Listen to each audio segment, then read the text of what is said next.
The box score. So many new pieces to this IU football team. To me, that's going to set the tone on how you get ready for games on Saturday in the fall. I would put that Indiana room up against anybody else in the conference, and that's something that we typically don't even come close to saying. If you want to get total sickos committee about it, there's a position battle at long snapper too. This is the Hoosier Huddle Podcast, part of the College Huddle Podcast Network. All right, welcome into the Hoosier Huddle Podcast. I'm Sammy Jacobs. Alongside me is TJ Inman, and we're here to talk about Saturday's game. Indiana is outright Big Ten champions. They knock off Ohio State 13-10 in a game that was a classic Big Ten game, a slobber knocker, whatever you want to call it. Some big plays on offense on both sides, some big plays on defense on both sides. More missed field goals than you would like to see if you were an IU fan or a Buckeye fan, especially indoors without the elements. But, man, what a way to end the season. Indiana defeats the number one team in the country in Ohio State, earns the number one seed in the college football playoff, is the AP number one team for the first time in team history, wins the Big Ten title outright for the first time since 1945, wins Big Ten title for the first time since 1967, is going to the Rose Bowl, which, TJ, you've been joking about it for 30 years, and now you're paying the price for it. But, you got to – sometimes jokes come true. But what a time. I was down in Indianapolis. My wife went to the game, sat by herself in the Ohio State section. So she should get the game MVP.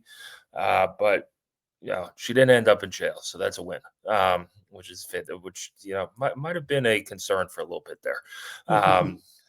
So we'll see. But, man, just what a night. The event itself, Indianapolis, the Big Ten put it on, is great. I don't know if you saw it on TV, but they had the light up wristbands, and the whole thing it's spectacular. And then, you had TJ's favorite, Gus Johnson and Joel Klatt on the call, but luckily I was next to Dom, but I am doing a rewatch of the game, and I could tell that you probably wanted to mute your TV. So how are we feeling? You are correct. I certainly, I knew that Gus Johnson was going to be a problem for my emotions with it started early right away with the world famous Ohio State University. And I handled it though. I handled it. And I will say, I do think that overall they did a fine job calling the game. I think Fox did a nice job with production of it. They made it feel like the big event that it was. And that, I give them credit for that. Moving on to the game itself, I think we were both very confident that game was going to go well under the posted total. Yes. And that's how it played out. Indiana's defense did an even better job than I thought they would against Ohio State's offense. I think you have to give – we talked a lot about IU has to get pressure on Julian Sayin. They have to, and they did. Yep. Just a world of credit has to go to defensive coordinator Brian Haynes, defensive line coach Pat Coons, Buda Williams, everybody involved with the defensive line or the linebacking core. They did a fantastic job pressuring Julian Sayin. Indiana gets 5 sacks. Ohio State had given up 6 the entirety of the season before that game. It was a massive performance from those guys. Isaiah Jones was great. I thought that Mario Landino was really good. Too many names to list that were able to get pressure on Sayin. That played a huge role for Indiana being able to slow down Ohio State's offense. Yeah, 9 tackles for loss. Elijah Hardy stands out. He had the big Oh pass yeah. pass breakup that forced the field goal that was missed. He had a sack early in the game. It was Lou Moore with the interception kind of announced your presence on defense, Hmm. and you know they were talking about how it kind of confused the coverage confused saying they made him look. Jeremiah Smith made some plays. He's an all universe receiver. He had that Yeah. last yards that put him at 144. Him and Pons was fun to watch. Pons had 9 tackles. A couple passes defense, but they didn't register in the box Yeah. score because he touched the ball. But each won some battles, each lost some battles, but that was he didn't go off for the home run play. And Right. there were 2 big tackles of the game on defense. On the long Jeremiah Smith play early, Amari Farrell gets a hand on him, which knocks him down and holds them to a field goal. And then Elijah Hardy, I think this is the drive that ended on the 4th down stop, somehow tackles Bo Jackson as Bo Jackson is behind him um, Yeah. with one arm. And it looked like that if he gets by that arm tackle, he's probably into the end zone. But man, what a performance by the defense. And it was everybody. Jamari Sharp played well. They Yeah. didn't throw to his side of the field all that much. Um, Linebacking core was great. As you said, the defensive line was great. Uh, you know, and IU overcame it some adversity. The what was it? The first play of the game, you have Fernando Mendoza laying on the ground, not really moving or writhing in pain, and you're going, Nightmare start. Nightmare. yeah, like this is as we all talked, the only thing really super negative that could happen is an injury to somebody important. And the first play of the game, it's Sig after the game treats it like the scene at Wedding Crashers. I look over and Fernando is laying on the ground again. Okay, so he came back in, Yeah. um, and showed the guts that he needed to show. He's just a Yeah. tough dude, and yeah, I thought that hit was late. It wasn't targeting, but it's certainly late and kind of dirty. And Caden Curry did that all night. I think Unnecessary. Right. I mean, yes, it just it there was like you no could need have to do pulled it. up. Yeah, you could have pulled up and used your hands and maybe have knocked him down, and I would Yeah. have been fine with the no call on that. But to He lean, knew what give he was him doing. yeah, give him one of those right into the upper chest. He was trying to send a message, and guess what? The IU sent the message. We're still tougher than you, and we're not going away. Offensively, that wasn't the only nightmares fuel. Uh, Omar True. Cooper goes out on that first drive too, and doesn't Yeah. return to the game. I Sig think said he yesterday, did he went out, went to the correct me if I'm wrong here, but I do think I saw him back on the field for a play or two, and then he went out and did not return after that. I could be mistaken there. I might have gotten him mixed up with Brady or Bond, but I made a note that he was back out there for a play or two. But the outcome of it is he barely played in that game. yeah, he didn't go much. If he did go at all after that long pass, it wasn't much. But he went Right. to the sideline, went to the medical tent, went to the locker room, then came back out. He was moving okay, so Sig said it's nothing serious, and he should be able to go in January 1st, which is huge. But that was also another like, oh man, now you lose Omar Cooper. But I got to vote for the game MVP, and I did not vote for Fernando Mendoza. I voted for Charlie Becker. Mhm. Charlie Becker, and people. Here's the thing with voting in the Big Ten championship game. Apparently, I voted too late. I voted with 2 minutes left after Becker made that catch down the sideline, and it's like, why are you voting for the game MVP when the biggest moments of that game haven't even happened yet? Yeah. So Becker was awesome. He's been awesome all year. He has stepped in for each of the starting wide receivers when they've been injured and performed. It was his third 100-yard game of the year. He was kind of the lazy pick for breakout player on offense, right? like the Yeah. under the radar. Like, Yeah. everybody, let's go something different and not pick Charlie Becker.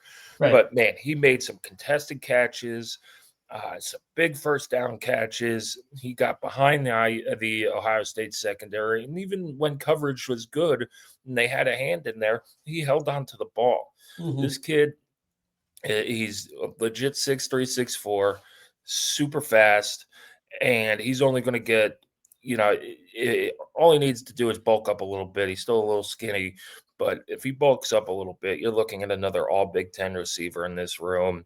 But man, what a performance by him to be thrown in. He starts for EJ Williams, then Omar Cooper gets hurt, so he switches to Omar Cooper's position, and they kind of fill in with other guys for EJ Williams, and just a spectacular, spectacular performance from Becker.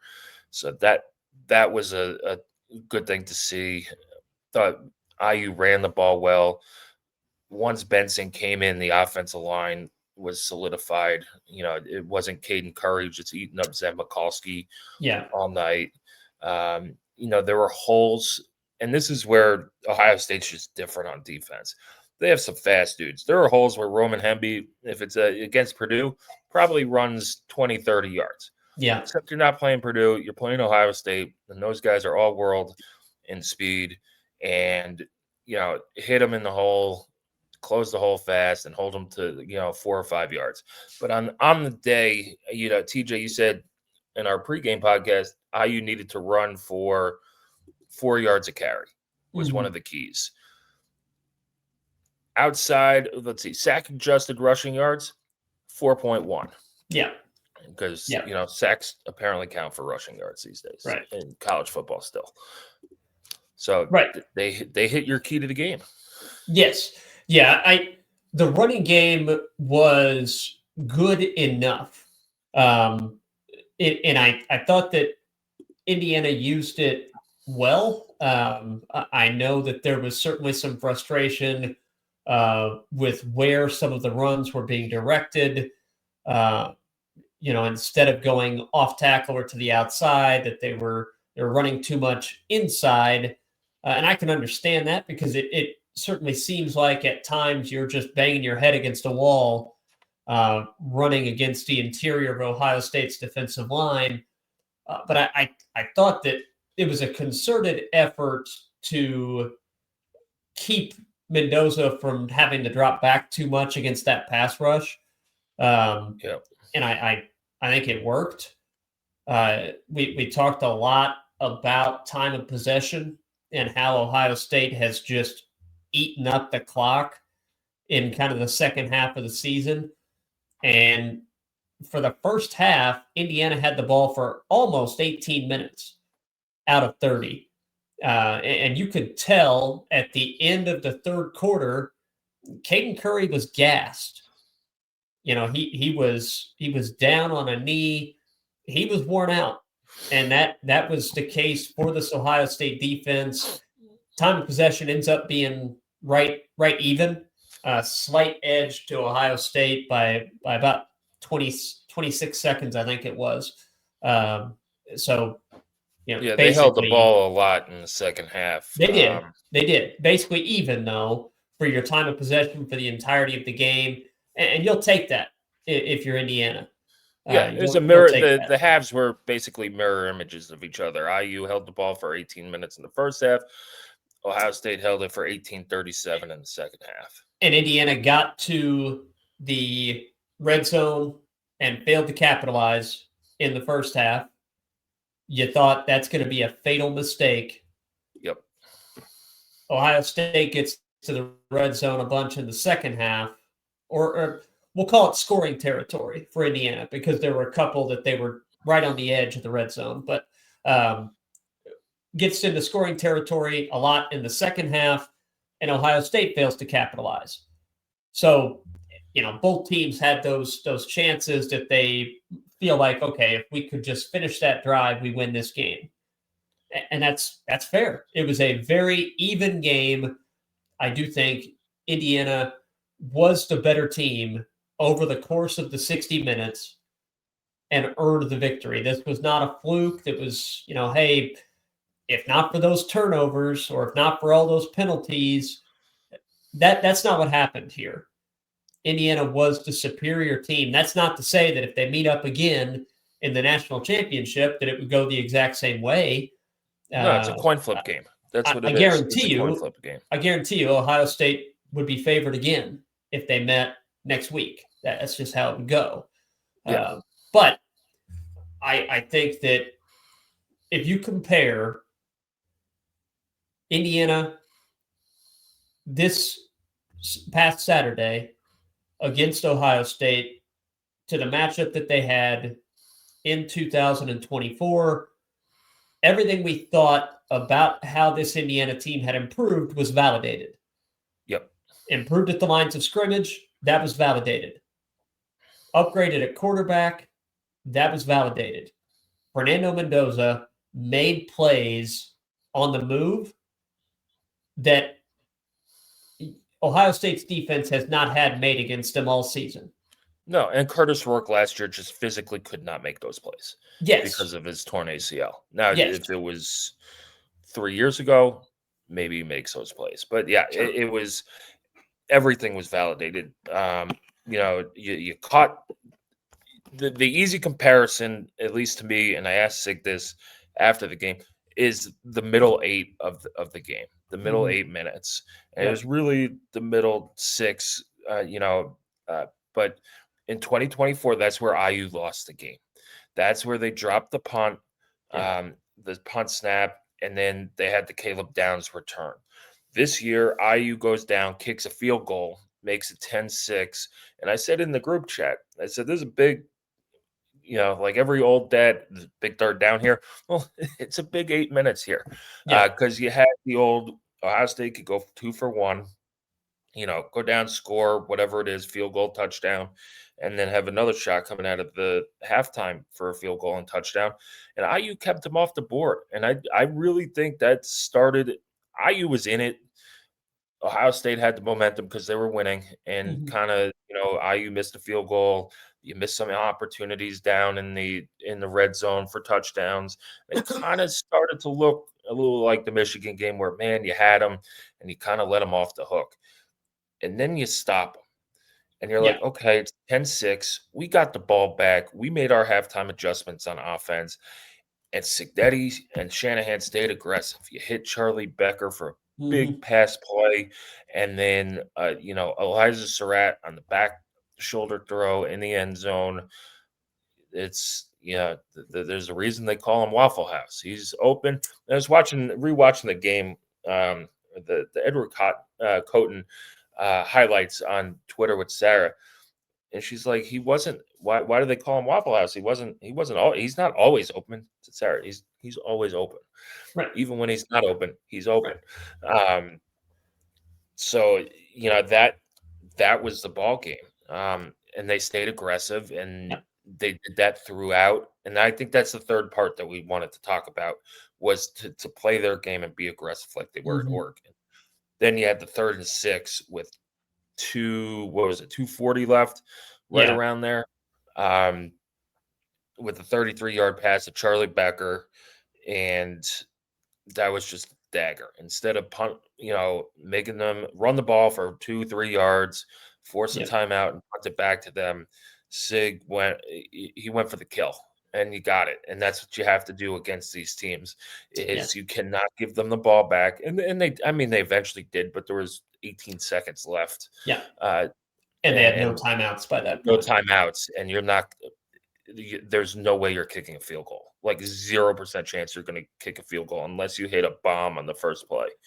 Or you get a pass interference penalty that helps you, advance the ball. And then you could have one long completion and a long field goal attempt. And Indiana did not bail them out. Nope. They did. They did not bail them out. So they did everything that they didn't do last year in these big games against the elite teams. They did it on Saturday night, and they acquitted themselves super well. Now you get to reap the rewards of it. And we'll see if it plays out like last year. I think, a lot of people are saying, well, all these teams with the byes lost last year in the playoff.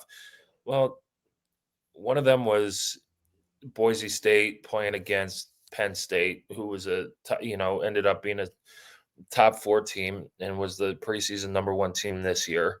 It was favored in that So, game by by like 2 touchdowns at least. it's like 13.5, I think. Yeah, and then you had Arizona State, who surprised everybody and won the Big 12, go down and play Texas, and they gave them a run for their money in overtime. Yeah. Ohio State got their revenge against Oregon, and Ohio State was arguably the number 1 team in the country all year too. They had the 1 point or 2 point loss at Oregon, and the inexplicable loss to Michigan. So, it's a little different this year. They did the top 4 teams get the bye. So you get a bye, and then you're playing the winner of Oklahoma, Alabama, which here's my gripe with the committee. Do I think the right teams got in?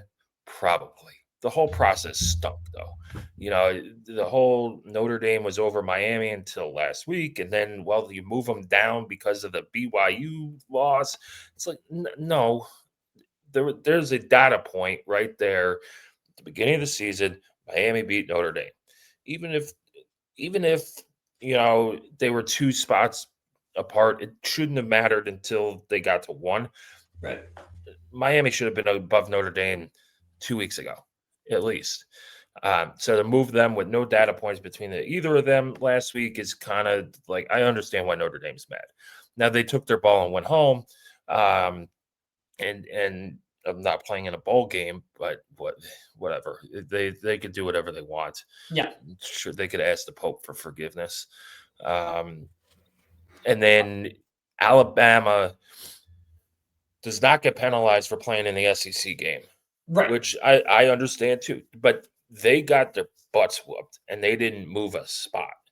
Mhm. Even when other teams played and won, they're probably the team I would have left out. But here's another thing I don't like. We've seen Tulane and Ole Miss at Ole Miss already. We already saw that game. We already saw Oklahoma and Alabama. Like, what are we doing with these rematches? Either seed it to where you don't have these rematches, or say, everybody wants to expand it. Or now there are people that don't, who wanted it before and now are crying foul. But we've seen these games. So the Ole Miss kicking, and it could be different this time because they don't have Lane Kiffin. But we've seen that game, and Ole Miss won by 35 points. It was like 41-10, something like that. Yeah, it was a butt whooping. It wasn't even close. No, it's not. Oklahoma went into Alabama and won, and now they're going to have to, now they get the rematch at home. Yeah, like what are we doing? Can we see these teams that, okay, let's maybe flip flop James Madison and Tulane? I know it means something to these teams to be 11 and 12, but flip them, and maybe split up Oklahoma, Alabama, so you don't get that rematch, or don't put Alabama in anyway, because they have 3 losses and they didn't look very good in the SEC title game. They're just and it's Alabama's struggle was not just in the SEC championship game. They struggled all year. They were outgained by Auburn by a substantial amount, and were fortunate to win that game. It's a rivalry game, TJ. So I know. it's bonus points. It doesn't stop there. They lost to Oklahoma, but what makes that rematch at least interesting is Alabama outgained Oklahoma by just about 2-1 in that game. Alabama was significantly better than Oklahoma was in that game, with the exception of 3 turnovers. Now, Oklahoma's defense baits you into those. That is part of their game plan, so they deserve credit for that. But I think Alabama at least will go into that game against Oklahoma with a lot of hope that, hey, we played those guys before. We beat ourselves with those turnovers. We know that their offense can't move the ball on us consistently, and we know that we threw for like 335 yards on them, so we can go to Norman and get that done. And that's that will be a valid feeling to have going into that matchup. As the part of me that thinks back to that, you mentioned Indiana throwing to Elijah Surratt to get that touchdown and staying aggressive on offense. I do think that there is a juxtaposition to be had when you consider how Ohio State chose to attack. I thought that there were multiple times that they took the conservative route on offense. It was interesting that Indiana didn't appear to have any concern of lining up in the red zone in single coverage against Jeremiah Smith. And Ohio State did not try to take advantage of it. They let Indiana get away with that, and that was really surprising. Perhaps it shouldn't be, because we've seen Ohio State approach big games that way before. Into the first half, Ohio State gets the ball and did not really choose to attack. They did not throw down the field to try and advance and get into the scoring position, and seemed content to go into halftime up 10-6 and just punt the ball away. I was surprised. And on that 3rd and 1, you mentioned Elijah Hardy's great play. Jeremiah Smith was not in the game on that 3rd and 1. As an IU fan, that's a sigh of relief for me. I'm sure. Yes, you have the best player on. You have the best player on the field. Yeah, is not on the field, and that's that. This is not me saying, as I'm sure a lot of Ohio State fans are saying, "Oh well, our coaches screwed this up, and we would have won the game, but for this." That's not me saying. And Indiana won the game; they earned it. But I do think that there's a point to be had in, hey, credit to Indiana's coaching staff for the aggression that they showed in appropriate spots on offense where the opponent chose a different route. I thought being more conservative, or at least not making Indiana defend the best player in the country, very possibly, on key situations like high leverage plays where IU did not have to pay attention to him. They were able to just put a single defender out there in coverage, and Ohio State didn't look at him, or they didn't have him on the field. And that was it makes it easier for IU to get those stops. All of that said, I have, and it pains me a little bit to say this because I'm not supposed to like anything about Ohio State, but I actually really like Ryan Day. I have quite a bit of respect for how he operates. I think he deals with a really, really high pressure position with, to my eyes, quite a bit of dignity and class. I think he deserves a lot of respect for that. You can feel however you want to about him, but that's how I feel about Ryan Day.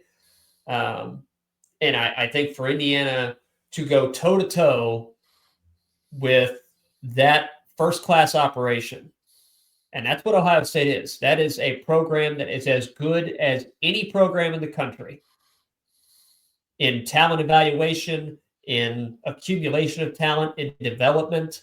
I mean, look how much better Bo Jackson has gotten from game number 1 to the Big Ten championship.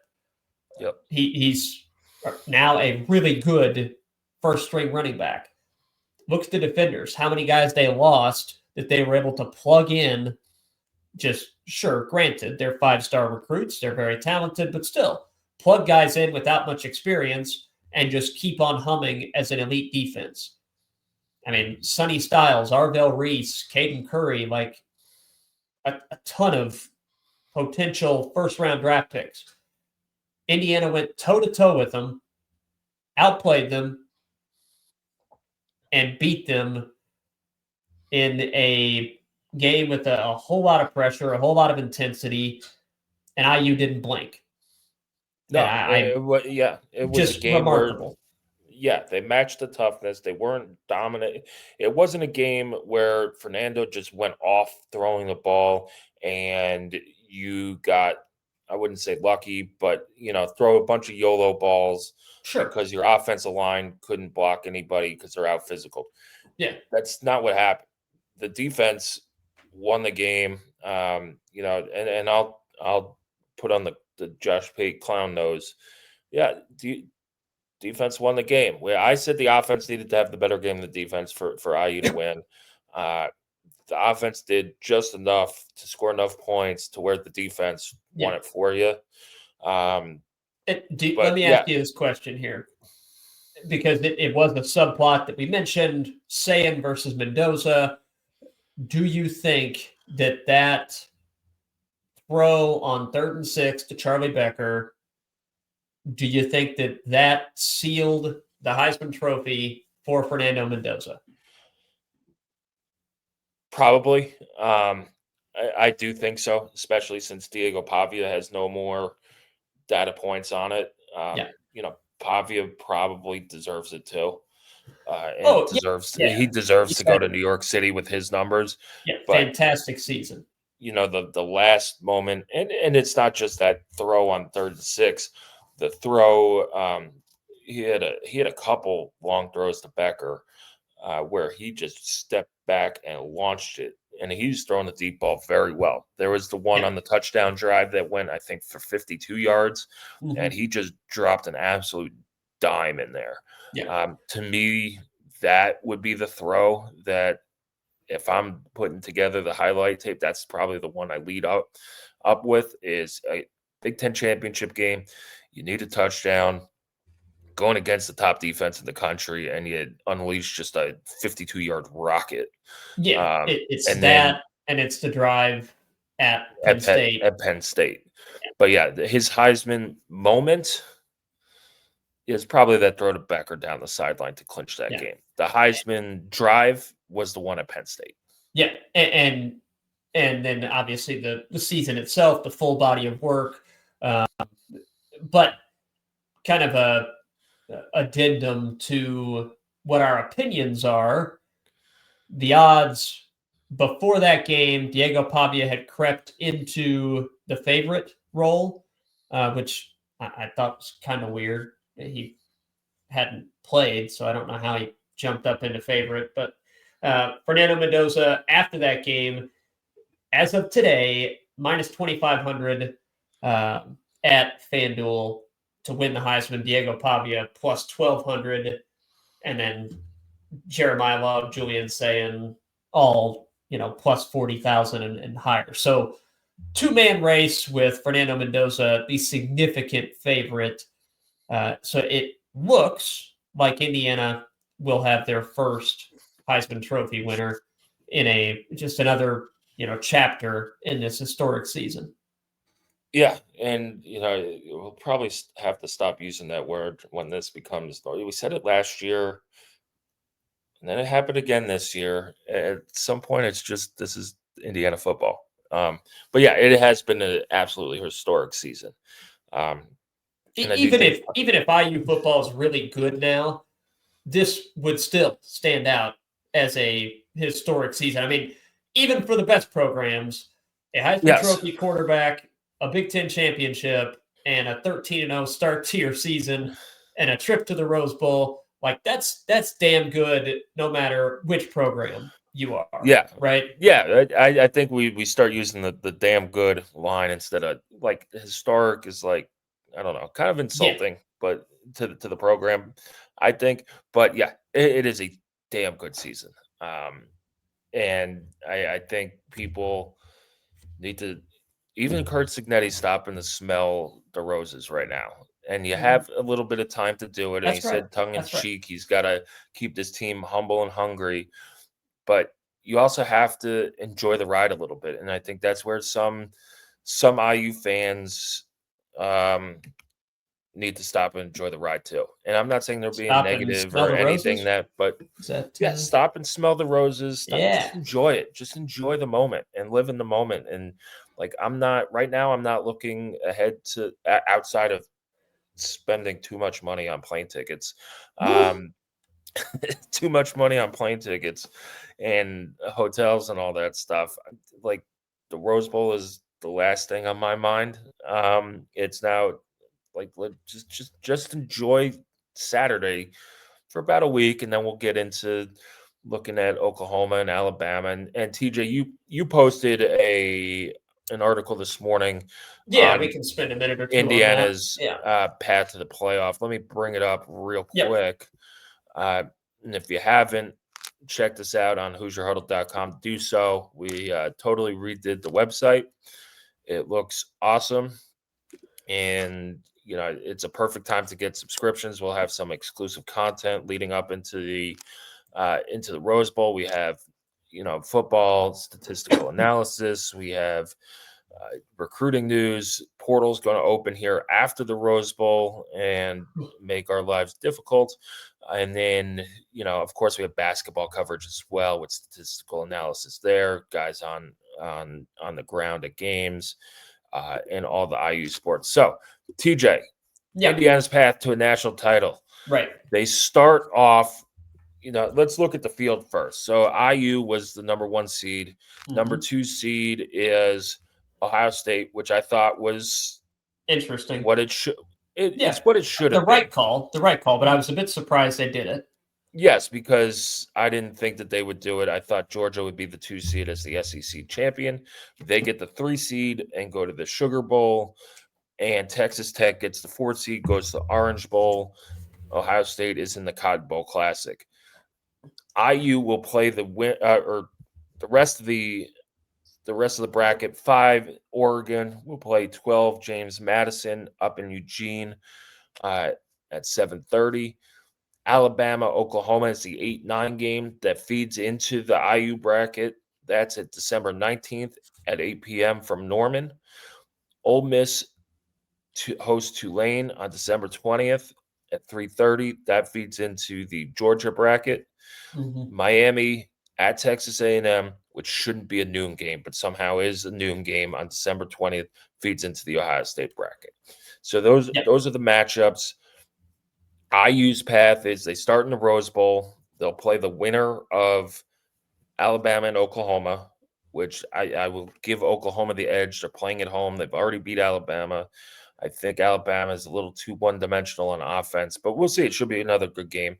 Yeah, Alabama's Vegas favored. disagrees. Alabama is favored. I by 1.5, which. Yeah, Vegas has bigger buildings and nicer buildings than I do, but not by much. So, they could say what they want. We'll see what that line is in a couple weeks. And That's then, the winner of that will go to the Peach Bowl and face the winner of Texas Tech and probably presumably Oregon. Yep. If James Madison beats Oregon, it would be something. What I like is that, let's say you have to face Oregon again. I don't like playing teams twice in the same year and beating them. They would have to come east and play in Atlanta. Yes. Now it's not a noon game. Wish it was a noon game. It is a Thursday night game, I believe. But you do have they travel a lot farther. So take us through the bracket in your eyes. Yeah. So from Indiana's perspective, you're looking at either Oklahoma with a very good defense. Their defensive line does a lot of shifting. It does cause confusion for opposing offensive lines. They send a lot of pressure. Brent Venables, a very good defensive coach. They do bother opposing quarterbacks, force them. They have a high sack rate, and then they force teams into mistakes with all their pressure. That's part of their game plan. However, they have to operate that way because their offense is just not very good. They don't run the ball particularly well. John Mateer is an inconsistent passer. He's a capable runner, but has not been the same player since a hand injury that caused him to have surgery, miss a couple weeks. Since he's come back, Oklahoma's offense has not been very good. They rely on the occasional explosive play to get them, 17 points in a game and trust that that's going to be enough because their defense is really good and they've forced a couple turnovers to give their offense a short field.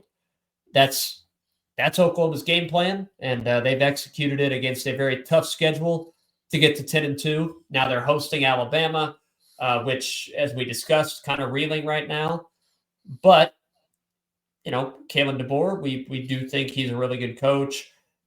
They've got a couple weeks to figure out how to find a rushing attack.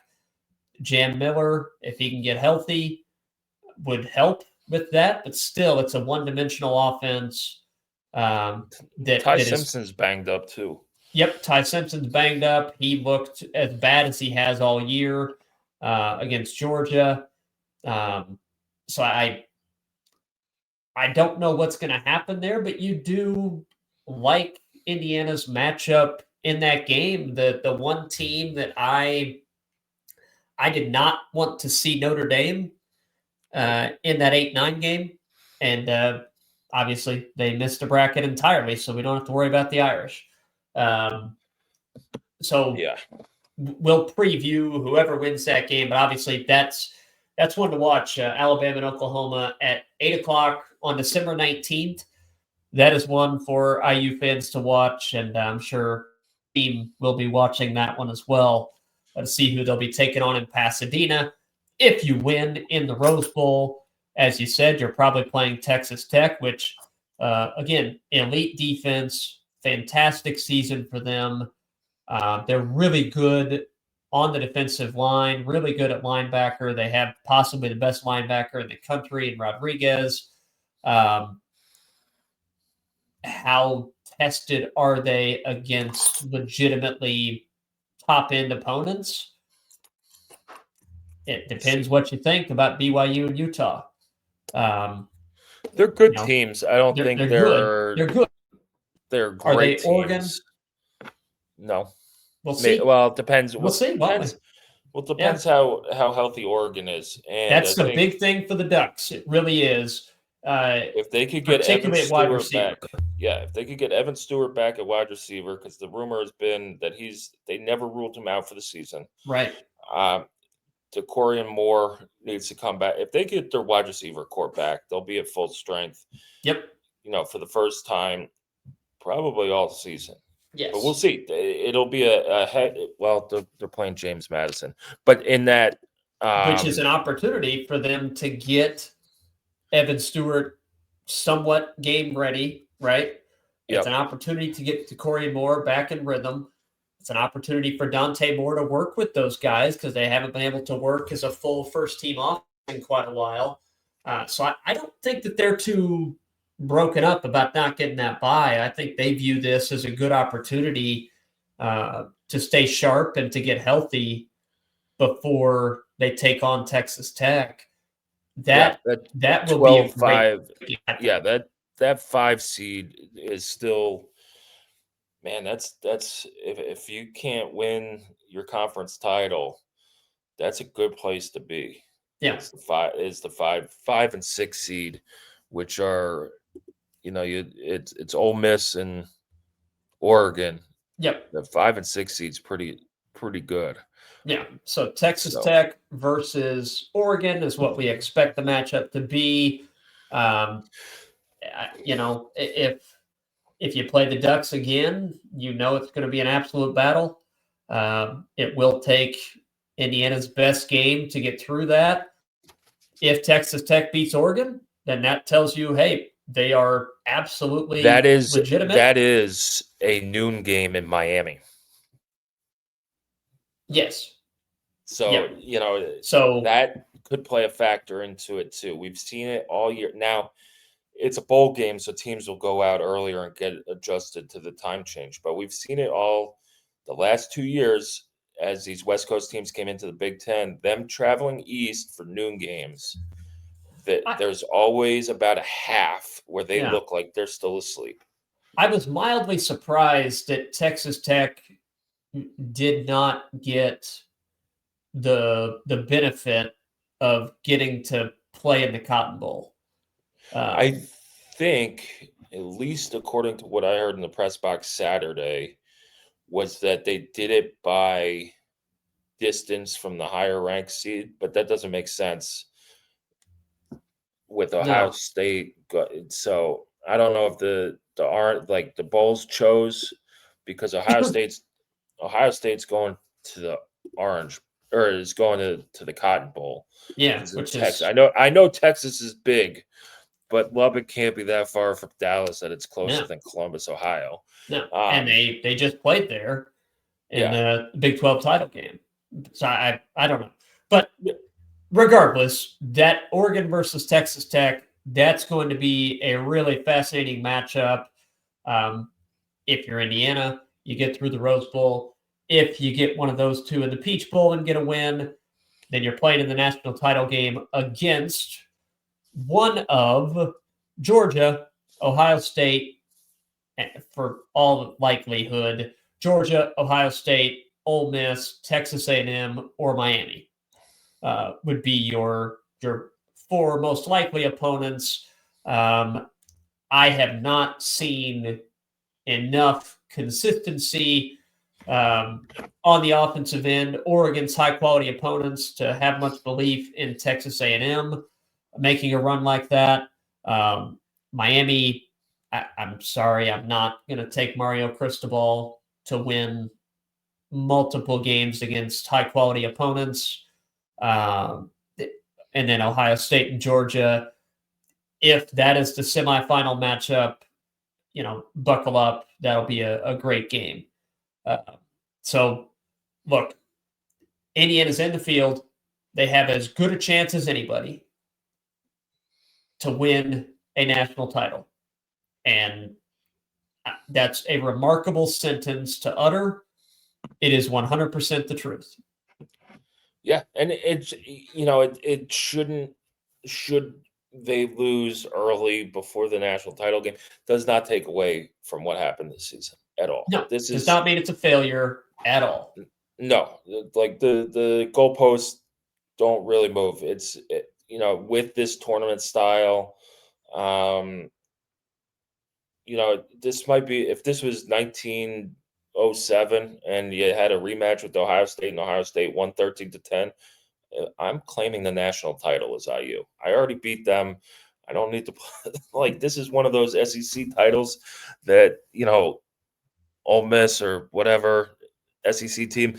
Yeah, we went 4-3, but we beat the team that went 9-1. In So we're gonna 1915, in 1915.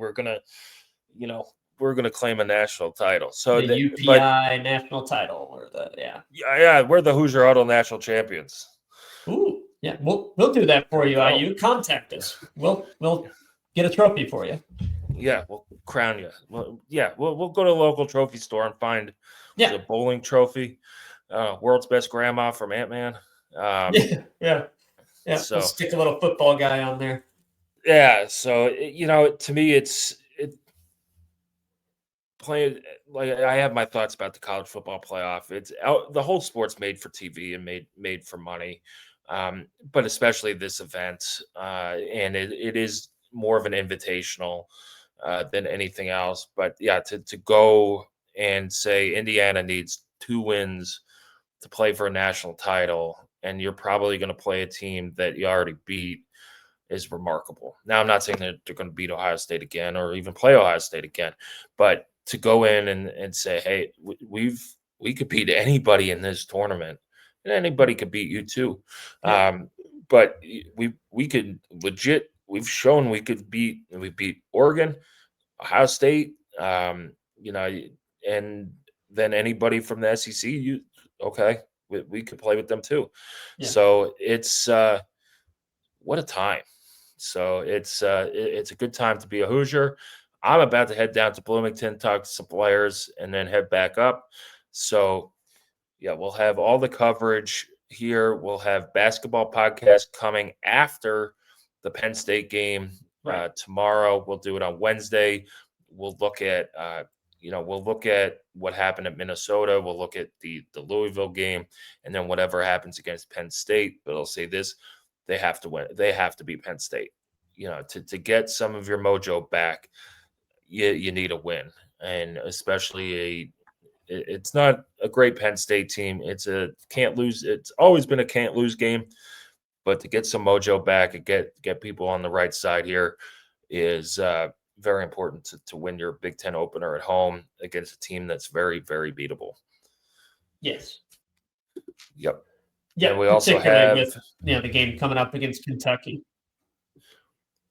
Yeah, that'll be interesting too, and we'll get into that on Wednesday. But yeah, Kentucky looks like they're going down in flames as well, which I don't think any of our listeners are sad about. So huge week for IU basketball this week. You also have volleyball. I'll get the schedule out for that. They're in the Sweet 16 of the NCAA tournament. There, they swept through their first 2-round matches, and then we'll start seeing what portal targets are coming. We'll see what we could dig up and see, because day after the Rose Bowl, the portal opens. So we'll have it all covered. We'll have it in the threads as well. So thanks for listening. Come back to HoosierHuddle.com. Yeah, boys, is that all? Is that all? Not much to talk about. Not much to talk about at all. So I don't know how we're going to put together a 51-minute podcast next week, but I'm sure we could. If you want to send in topics, we'll talk about stuff. But I'm sure there's something. And we'll also have Bill Connolly on tomorrow. Talk to Bill Connolly about his new book as well. So yeah, not a ton of stuff coming up, TJ. I think we will figure it out. Usually do. All right. Thanks for listening. Hit subscribe, download the episode, and holiday season. We have some people giving gifts of a Hoosier Huddle subscription too. So if you have a Hoosier fan in your life, they might like a subscription. It is a inexpensive holiday gift.